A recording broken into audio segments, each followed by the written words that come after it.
Hey guys, in today's video I will be turning Georgia O'Keeffe into a cute cartoon-like anime character while telling you some fun facts about her that you may or may not know.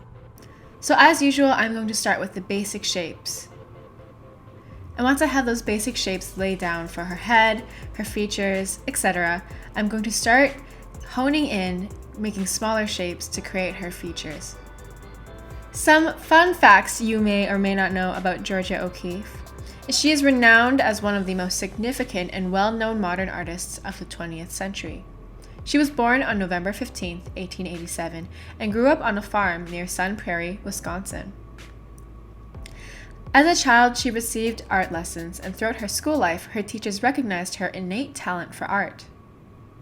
Now that I have all the basic stuff laid out, I'm going to start doing the line work.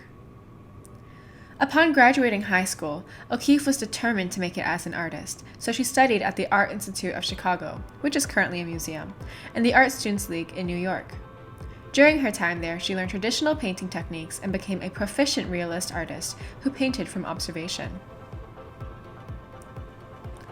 In 1908, she won the William Merritt Chase Still Life Prize for her oil painting, Dead Rabbit with Copper Pot. But she believed she would never be distinguished as an artist by doing only realism. She turned to commercial arts instead. In 1912, she attended a summer course to become an arts teacher at the University of Virginia in Charlottesville, taught by Alan Bement. Bement introduced her to Arthur Wellesley Doe, who was a then revolutionary artist who believed that art should be an expression of the individual's ideas and emotions. Doe taught her these new ways to approach artwork that broke away from traditional rules. She experimented with abstraction for 2 years while she taught art in West Texas, and through a series of charcoal drawings, she learned to better express herself through her artwork. She sent a few of these abstract charcoal drawings to her friend in New York City. This friend showed her work to Alfred Stieglitz, an art dealer and photographer who operated New York City's famous avant-garde gallery, 291. He became the first individual to exhibit her work in 1916, and later would also become O'Keeffe's husband. And now that I have the line work done, I'm going to color on a different layer underneath. In the fall of 1916, she moved to Canyon, Texas as the head of the West Texas Normal State College art program. The watercolor work she created there, such as Sunrise and Little Clouds 2, Evening Star No. 7, and No. 2, Light Coming on the Plains, all demonstrated her growing interest in abstraction. Now that I'm done coloring, I'm going to start shading and putting highlights in. By the mid-1920s, O'Keeffe's recognition skyrocketed. She became known as one of the most successful and influential modern artists, known best for her paintings of New York skyscrapers and her unique paintings of flowers. However, this came with gendered notions about her and her work. O'Keeffe was a member of the National Woman's Party, the most radical feminist organization of the early 20th century in the United States. She rejected and fought against the idea that women all have the same set of specific character traits. In order to change the way that the public viewed her, she began to promote herself as a serious, hardworking professional. In the summer of 1929, O'Keeffe made her very first trip to New Mexico. There, she became inspired by the landscape and Native American and Hispanic cultures that surrounded her. This became a turning point in her artwork, where over the course of 20 years, she spent most summers working and living in New Mexico.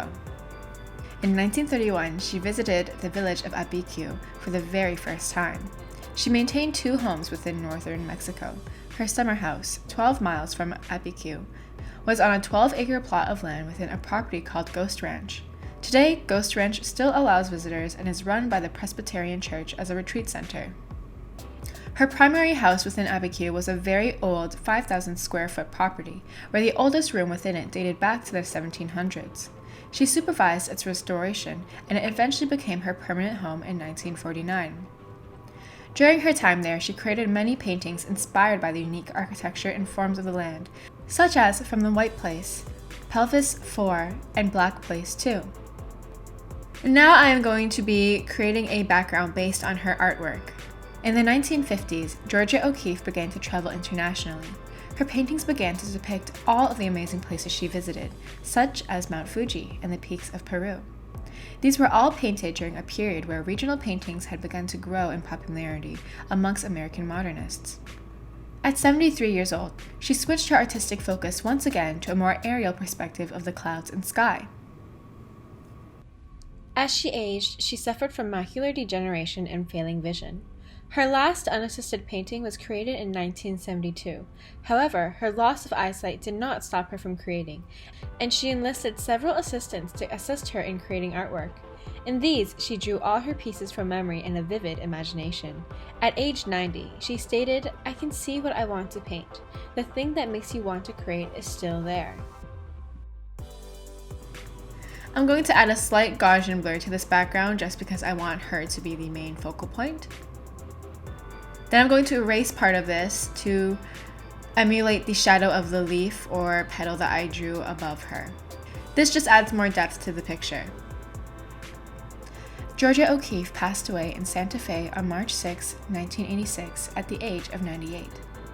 Since she has an international standing, Georgia O'Keeffe remains a well-known artist across the globe. The Georgia O'Keeffe Museum has nearly 150 paintings and hundreds of works on paper, drawn with charcoal, graphite, pastels, and watercolors. The collection also has her personal properties, such as bones, rocks, dresses, and paintbrushes. And there you have it, the final piece. If you enjoyed this video, give it a like. Please share it with a fellow art nerd, and if you love receiving quality and free art education, subscribe.